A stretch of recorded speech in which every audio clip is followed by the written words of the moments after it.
ایک تو پہلا سٹیپ کیا کیا، میرے پھوپھی کو کہا جاؤ وہ بزرگ سے جا کر معافی طلب کرو، اور دوسرا قدم کیا اٹھایا، دوسرے دن سے میری پھوپھی کا اسکول بند کر دیا، اسکول بھیجنا چھوڑ دیا، یہ کہہ کر کہ بیٹا میں تجھے اسکول بھیج رہا ہوں یہی چیزیں سکھانے کے لیے کہ ایسی چیزیں نہیں کرنا، اور یہ چیز، یہ گندی چیزیں اسکول جا کر کر رہی ہے، تو پھر اسکول نہ جا کر آپ کر رہی ہیں، جا کر کر رہی ہیں تو پھر فائدہ کیا ہے؟ بہتری اسی میں ہے کہ تو اسکول نہ جا کر ہی کر ایسی چیزیں۔ کہنے کا کیا مطلب، اسکول جانے کا اصل منشا کیا ہے؟ یہ چیزیں نہیں کرنا، اپنے کیریکٹر کو ڈیولپ کرنا۔ کیریکٹر ایک بہت بڑا چیپٹر ہے۔ آج والدین آپ کو اتنی محنت کرتے ہیں، اتنی محنت کرتے ہیں، 20 سال 25 سال محنت کر کے آپ کو پالتے ہیں، اور وہ لڑکی کو کوئی لڑکا پسند آتا ہے، وہ لڑکے کا اس کو صحیح نام نہیں پتا، وہ لڑکے کے والدین کون نہیں پتا، وہ لڑکے کا خاندان نہیں پتا، اب وہ ایسے عشق بازی میں گرفت ہو جاتی ہے، پوری دنیا اس کو وہی لڑکے میں نظر آتی ہے۔ اب وہ لڑکا بیچارہ کالج میں جا کر اس کو امپریس کیا، کسی کے یمہا پر بیٹھ کر، گاڑی پر بیٹھ کر گیا، وہ لڑکی دیکھی امپریس ہو گئی، اب وہ لڑکی کو کیا پتا وہ جو لڑکا جینس پہنا ہے وہ جینس بھی اس کا نہیں، وہ جو ٹی شرٹ پہنا ہے وہ ٹی شرٹ بھی اس کی نہیں ہے، جو چشمہ لگا لیا وہ چشمہ بھی اس کا نہیں ہے، سب فطرے کے ہیں۔ دوستوں کے پاس منگ کے لا لیا، گاڑی کسی دوست کی، جینس کسی دوست کا، ٹی شرٹ کسی کی، ساری چیزیں فطرے کے ہیں۔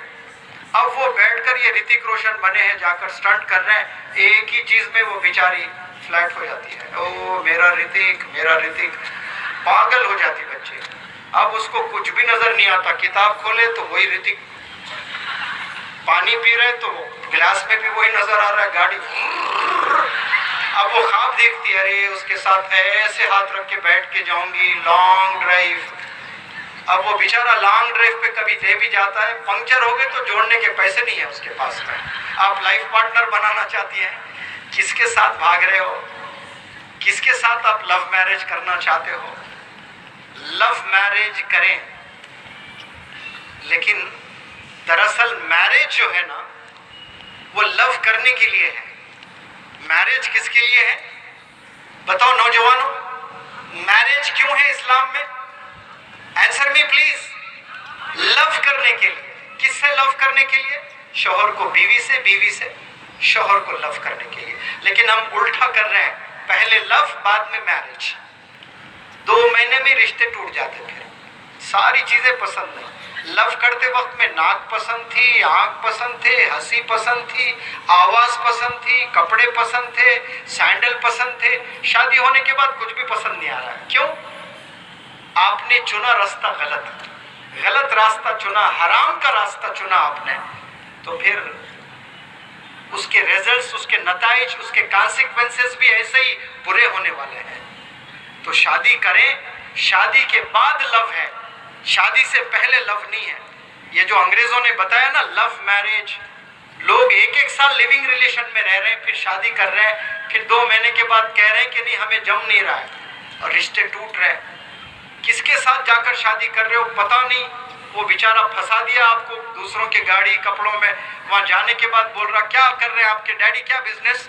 میرے والد ہوٹل چلاتے ہیں، تو خواب میں آتا ہے کہ بڑا ریسٹورانٹ ہوگا کوئی، وہاں جانے کے بعد پتہ چل رہا کہ گھر میں ایک چھوٹی جھوپڑی ہے، چھوٹی کھڑکی ہے، اس میں سے چائے پلا رہے 10 لوگ کو، یہ ہوٹل ہے۔ اس کے ساتھ زندگی بیچارے کی گزری، اچھے گھرانے کی لڑکی ہے، کوئی جا کر پھنس گئی ہے، زندگی پوری تباہ کر لی اس نے، اس کو تھائرائیڈ آئے گا، اس کو عجیب زندگی ڈپریشن میں، اس کے بال جھڑ جائیں گے، بال سفید ہو جائیں گے، عجیب عجیب بیماریوں میں بچیاں آ رہی ہیں۔ کیوں؟ فیصلے غلط کر رہے ہیں۔ لو میرج کریں آپ لوگ، اپنے لائف پارٹنر کو چنیں آپ لوگ، لیکن کوالٹیز دیکھیں کہ کیا یہ عاشق رسول ہے، کیا یہ 5 وقت نماز پڑھتا ہے، جب مجھے بچے ہوں گے تو کیا یہ قرآن پڑھا سکتا ہے، یا کھڑے ہو کر کے کیا نماز پڑھا سکتا ہے، کیا مجھے اور میرے بچوں کو جنت میں لے جانے کے یہ گن سکل سکھا سکتا ہے، یہ تمام، یہ اپنے والدین کے ساتھ کیسا رہتا ہے،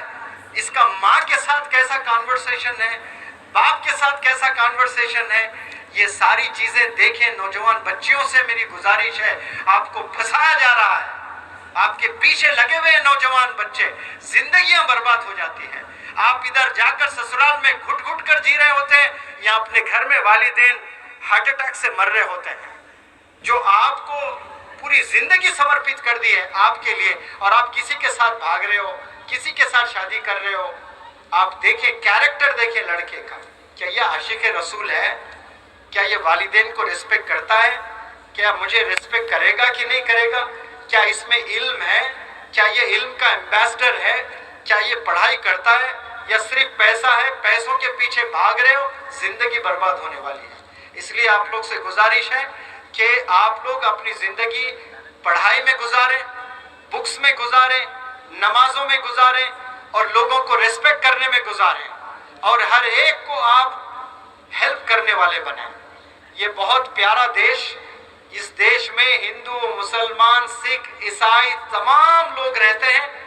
اسلام کی ایک ٹیچنگ ہے کہ آپ کتنے بھی سارے نمازیں پڑھ لیں، کتنے بھی سارے آپ تسبیحات کر لیں، کتنے بھی حج عمرے کر لیں، اگر آپ کا نیبر آپ سے خوش نہیں ہے تو پھر آپ ایک سچے مسلمان نہیں ہیں۔ نیبر کوئی بھی ہو سکتا ہے، مسلمان بھی ہو سکتا ہے، ہندو بھی ہو سکتا ہے، کرسچن بھی ہو سکتا ہے، جو بھی ہو سکتا ہے، اگر وہ لوگ خوش نہیں ہیں آپ سے تو پھر آپ سچے مسلمان نہیں ہیں۔ اب نیبر کا مطلب یہ نہیں کہ آپ کے گھر کے برابر میں جو رہتا ہے وہی نیبر۔ آپ بس میں ٹریول کر رہے ہو، آپ کے ساتھ کوئی ہندو بھائی بیٹھا ہے تو وہ نیبر ہے۔ نوجوان بچہ بیٹھا ہے، ایک بوڑھا کوئی آیا ہے نان مسلم ہے، آپ کو اپنا اسلام کو پریزنٹ کرنا، وہاں کھڑے ہو جانا، انکل آئیں بیٹھیں پلیز۔ ایک کوئی عورت نان مسلم بوڑھی آ رہی ہے، آپ کو بلانا کہ پلیز آپ آئیں بیٹھیں یہاں پر۔ یہ ہوتا ہے اسلام، اپنے نیبرز کو ریسپیکٹ کرنا۔ کلاس میں بیٹھے ہوئے ہیں تو کلاس میں سارے آپ کے نیبرز، بس میں ٹریول کر رہے ہیں تو سارے پیسنجرز آپ کے نیبرز، ٹرین میں آپ ٹریول کر رہے ہو سارے پیسنجرز آپ کے نیبرز۔ ان کے ساتھ اپنے کیریکٹر سے ان کا دل آپ نے جیتنا ہے۔ اپنے کیریکٹر کی حفاظت کریں، اپنے ایمان کی حفاظت کریں۔ اس پلیٹ فارم سے میں دعا کرتا ہوں کہ اللہ سبحانہ و تعالیٰ آپ کی ایمان کی حفاظت کرے، علم کے دیوانے بن جائیں آپ لوگ، کتابوں کے دیوانے بنے، جیسے واٹس ایپ انسٹاگرام کے دیوانے ہیں ویسے سکولز کے کتابوں کے دیوانے ہو جائیں، کالجز کے دیوانے ہو جائیں، تو پھر کل کے آپ سائنٹسٹ بنیں گے، ڈاکٹرز بنیں گے، بزنس انٹرپرنرز بنیں گے، آپ کی نسلیں بنیں گی انشاءاللہ، اور یہاں بھی کامیاب ہوں گے، آخرت میں بھی کامیاب ہوں گے۔ جتنے بھی ذمہ داران محنت کر کے یہ محفل سجائے ہیں ان سب کو میں مبارکباد دیتا ہوں، ان سب کے لیے میں دعا کرتا ہوں کہ اللہ سبحانہ و تعالیٰ ایسی فکر ہمیشہ ڈالے اور ایسے پروگرامز کروائیں، ایسے سپیکرز کو لے آئیں اور خوب نوجوانوں کو اکٹھا کریں، ان کو ایک ڈائریکشن دینے کی کوشش کریں۔ یہ میرے لیکچرز، مولانا کے لیکچر سن کر یہاں 10 نوجوان بچے بھی اگر سدھر جائیں تو ہو سکتا ہے کہ شیرپور سے ایک منور زماں پیدا ہو جائے پھر، جو پورے انڈیا میں جا کر کام کرے۔ شیرپور سے ایک مولانا حذیفہ پیدا ہو جائے جو 300 مدارس میں حافظ قرآن بنایا جا رہا ہے، عالم دین بنایا جا رہا ہے، میڈیکل کالجز چلا رہے ہیں۔ آج کروڑوں روپے رکھ کر کوئی کالج نہیں بنا سکتا ہے، آپ کے ابا حضور نے ایک میڈیکل کالج بنایا ہے۔ کتنے فارمیسی کالجز ایک عالم دین بنائے، اور کتنے علماء ہیں، کیا سب کر پا رہے ہیں؟ لیکن ماشاءاللہ یہ فیملی کر رہی ہے، آپ لوگ کے لیے نمونہ ہے، رول ماڈل ہے، آئیڈیل ہے۔ مدرسہ کے بندے آپ لوگ بھی یہ کر سکتے ہیں۔ تو میں چاہتا ہوں کہ شیرپور سے انشاءاللہ ہیرے نکلیں گے، یہاں سے مولانا ابوالکلام آزاد نکلیں گے یہاں سے انشاءاللہ، مولوی حذیفہ جیسے زبردست علماء یہاں سے نکلیں گے جو انڈیا میں ریولوشن لے آئیں گے، دنیا میں ریولوشن لے آئیں گے انشاءاللہ۔ میں مولانا سے گزارش کرتا ہوں کہ یہاں کے نوجوان، یہاں کے پیرنٹس کے لیے آپ کی دعا سے یہ آج کا یہ پروگرام ختم ہو، اور اس سے پہلے ایک ادباً گزارش یہاں جتنے بھی حضرات بیٹھے ہوئے ہیں ان سے کہ یہ کیریکٹر پر اتنے زبردست لیکچر ہوا ہے، تو ہم آج ایسا کریں گے کہ سارے لڑکیوں کو، عورتوں کو پہلے جانے دیں گے اور ہم بیٹھے رہیں گے انشاءاللہ۔ سارے لڑکیاں جانے کے بعد ہماری نظر کوئی لڑکی پر نہیں پڑنی چاہیے، وہ سب اپنے گھر چلے جائیں گے، پھر انشاءاللہ آپ لوگ جائیں گے۔ میں گزارش کرتا ہوں کہ مولوی حذیفہ صاحب وہ آئے ہمارے حق میں دعا کریں۔